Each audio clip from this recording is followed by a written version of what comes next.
कावड़ का एक नियम रहा है, आप लोगों के स्मरण में होगा। जितने भारत के भूमि के इस विश्व के लोग जितनी कथा कावड़ शिव महापुराण की कथा तिल्दा नेवरा में चल रही है, इसमें हम सुनेंगे कि कावड़ का नियम क्या होता है। कावड़ का जल किस जगह पर रख दिया जाए लाकर थोड़ा सा, कि जीवन में कभी संपदा की कमी ना हो जिंदगी में।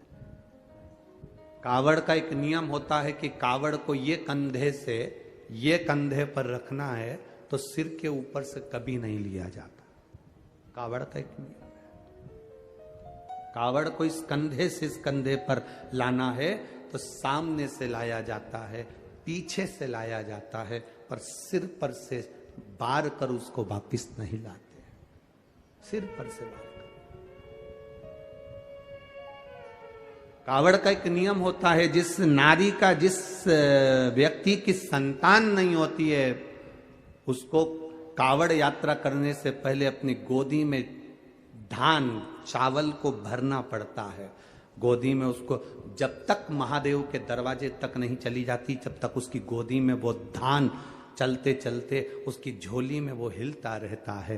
कावड़ का जल उसके कंधे पर रहता है और जब वो कावड़ जिसकी औलाद नहीं संतान नहीं, जब वो कावड़ का जल महादेव को चढ़ाती है तो पहले जल समर्पित करने के बाद फिर चावल के दाने बाबा के उस शिवलिंग पर समर्पित करती है कि बाबा मेरी गोदी में तू यहां तक लेकर आया है, ये गोदी खाली मत छोड़ना, मेरी गोदी भर देना, भले 25 साल हो गए।